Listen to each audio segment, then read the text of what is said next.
ಅಯ್ಯೋ, ಭೀಷ್ಮನು ಪರಾಜಿತನಾದನು. ಇನ್ನೇನು ನಮಗೆ ವಿಜಯವಾದಂತೆಯೇ ಸರಿ ಎಂದು ಭಾವಿಸಿದರೆ ಆ ಭೀಷ್ಮನ ಚಕ್ರಯುಗವನ್ನು ನೋಡಿ ನನಗ್ಯಾಕೋ ಆಸೆಯು ಭಂಗವಾಯಿತು. ವ್ಯೂಹದ ಮಹಾದ್ವಾರದಲ್ಲಿ ಸ್ವತಃ ದ್ರೋಣಾಚಾರ್ಯರೇ ಧನುರ್ಧಾರಿಯಾಗಿ ನಿಂತಿರುವರು. ಅವರನ್ನು ಜಯಿಸಿ ವ್ಯೂಹವನ್ನು ವೇದಿಸಲು ಯಾರಿಂದಲೂ ಸಾಧ್ಯವಿಲ್ಲ. ನಿನ್ನೆಯ ದಿನ ನಾನು ಪ್ರಯತ್ನಿಸಿ ನಿರಾಶನಾಗಿ ಹಿಂದಿರುಗಿದನು. ಭೀಮಸೇನ, ಕೃಷ್ಣಾರ್ಜುನರು ಇಲ್ಲಿದ್ದರೆ ಬಹಳ ಚೆನ್ನಾಗಿತ್ತು. ಅರ್ಜುನನು ಯುಗ ಭೇದದ ಪದ್ಧತಿಯನ್ನು ತಿಳಿದಿದ್ದನು. ಕೃಷ್ಣಾರ್ಜುನರು ಯುದ್ಧ ಭೂಮಿಯ ಮತ್ತೊಂದು ಪಾರ್ಶ್ವದಲ್ಲಿ ಸಮಸಪ್ತಮರಣದೇ ಹೋರಾಡುತ್ತಿರುವರು. ಅವರು ಬೇಗನೆ ಹಿಂದಿರುಗುವ ಸಂಭವವೇ ಇಲ್ಲವಣ್ಣ. ಇದರ ಉಪಾಯವೇನು? ನಾವು ಜಾಗ್ರತೆಯಾಗಿ ಒಂದು ಉಪಾಯವನ್ನು ಮಾಡಲೇಬೇಕು. ಇಲ್ಲದೆ ಹೋದರೆ ಅವರಾಜಯವು ನಿಶ್ಚಿತ.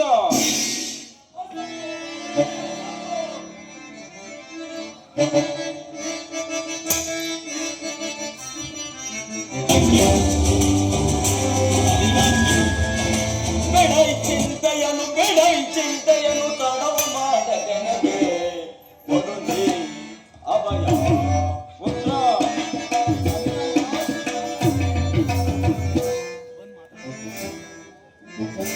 ಬಿಡೈ ಚಿಂತೆಯನ್ನು ತಡವ ಮಾಡದೆನಗೆ ಕೊಡುನಿ ಅಭಯ.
ಸೇನನ ಕೈಯಲ್ಲಿ ಗೋತ್ರವಾದ ಗದೆ ಇರುವಾಗ ನನ್ನ ಕೈಯಲ್ಲಿ ವಜ್ರಾಯುಧಕ್ಕೆ ಸಮಾನವಾದ ಖಡ್ಗವಿರುವಾಗ ನಮ್ಮ ತಂದೆಯ ರಥದ ಕಪಿಧ್ವಜವು ಯುದ್ಧ ಭೂಮಿಯಲ್ಲಿ ಹೋರಾಡುತ್ತಿರುವಾಗ ಈ ಪಾಂಡವರಿಗೆ ಅಪಜಯವೇ, ಈ ಪಾಂಡವರಿಗೆ ಸೋಲೆ.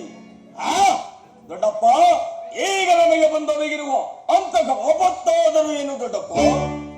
ಕುಮಾರ, ದ್ರೋಣನ ಚಕ್ರಯುಗವನ್ನು ಭೇದಿಸುವ ಪದ್ಧತಿಯು ನಮಗೆ ತಿಳಿದಿಲ್ಲ ಕುಮಾರ. ದೊಡ್ಡಪ್ಪ, ಇದಕ್ಕೆ ಇಷ್ಟು ಚಿಂತೆ ಏಕೆ ದೊಡ್ಡಪ್ಪ? ನಾನು ಚಕ್ರವ್ಯೂಹವನ್ನು ಭೇದಿಸಲು ನಾನು ಇಲ್ಲಿಗೆ ಬಂದಿರುವೆನು.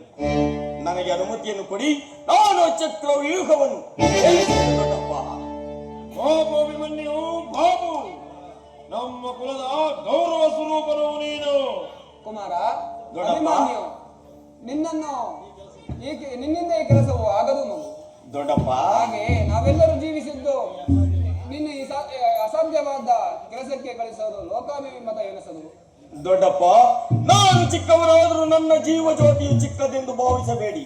ಅದು ಕ್ಷಾತ್ರಿಯ ತೇಜಸ್ಸಿನ ಚಿರಪ್ರಕಾಶದಿಂದ ಉಜ್ವಲಮಾನವಾಗಿ ಸೂರ್ಯನ ಕಿರಣದಂತೆಯೇ ಬೆಳಗುತ್ತದೆ.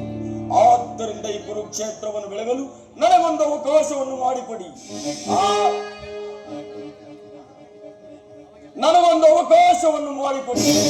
ನನ್ನನ್ನು ಮಗನನ್ನಾಗಿ ಪಡೆದ ಧನಂಜಯನು ಅಭಿಮಾನದಿಂದ ತಲೆ ತೂಗಲಿ. ನಮ್ಮ ವೀರ ಮಾತೆಯಾದ ನನ್ನ ತಾಯಿ ಸುಭದ್ರಾದೇವಿಯು ನನ್ನನ್ನು ಆಶೀರ್ವದಿಸಲಿ. ದೊಡ್ಡಪ್ಪ, ನಾನು ನನ್ನ ತಾಯಿಯ ಗರ್ಭ ಲೋಕದಲ್ಲಿದ್ದಾಗಲೇ ಆ ಚಕ್ರವ್ಯೂಹವನ್ನು ಭೇದಿಸುವ ಉಪಾಯವನ್ನು ತಿಳಿದುಕೊಂಡಿರುವುದು. ಅಂದು ನಾನು ಕಲಿತ ವಿದ್ಯೆಯು ಎಂದು ಉಪಯೋಗಕ್ಕೆ ಬಂದಿರುವುದು. ಆದ್ದರಿಂದ ಇದನ್ನು ವ್ಯಕ್ತ ಮಾಡದೆ ನನಗೆ ಅನುಮತಿಯನ್ನು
ಅಭಿಮನ್ಯುವಿನ ಪ್ರಾರ್ಥನೆಯನ್ನು ನಿರಾಕರಿಸಬೇಡ.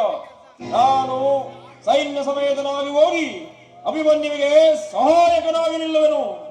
ಅಭಿಮನ್ಯು ವ್ಯೂಹವನ್ನು ಭೇದಿಸಿ ನೋಡದೆ ಸೈನ್ಯ ಸಮೇತವಾಗಿ ನಾವೆಲ್ಲರೂ ಒಳಕ್ಕೆ ನುಗ್ಗಿ ಅದನ್ನು ಭಿನ್ನ ಭಿನ್ನ ಮಾಡುವೆವು. ಅಗ್ರಜ, ಅನಿರೀಕ್ಷಿತವಾಗಿ ಬಂದಿರುವ ಈ ಸಹಾಯವನ್ನು ನಿರಾಕರಿಸುವುದು ಉಚಿತವಲ್ಲವಣ್ಣ, ಉಚಿತವಲ್ಲ. ಭೀಮಸೇನ, ನಿನ್ನ ಇಷ್ಟದಂತೆಯೇ ಆಗಲಿ. ಈ ಪ್ರಿಯ ಬಾಲಕನ ಪ್ರಾಣ ಪದಕವನ್ನು ನಿನ್ನ ಕೈಲಿಟ್ಟಿರುವೆನು. ಯುದ್ಧ ರಂಗದಲ್ಲಿ ನೀನಿವನನ್ನು ಒಂದು ಕ್ಷಣವೂ ಕೂಡ ಬಿಟ್ಟಿರಲಾರದು. ಆಗಲಿ ಅಗ್ರಜ. ಅಭಿಮನ್ಯು, ದೊಡ್ಡಪ್ಪ, ಚಕ್ರಯುಗವು ನಿನ್ನ ಪಾಲಿಗೆ ಪುಷ್ಪವೂ ಆಗಲಿ. ದೊಡ್ಡಪ್ಪ, ನಿಮ್ಮೆಲ್ಲರ ಆಶೀರ್ವಾದಗಳು ನನ್ನನ್ನು ವಜ್ರ ಕವಚದಂತೆ ರಕ್ಷಿಸಿಕೊಂಡಿರುವಾಗ ನನಗೆ ಭಯವೆಂದರೇನು? ನಾನು ನಿನ್ನ ಹೊರಡುವೆನು. ಹರೇ ಕುಮಾರ, ಹರೇ.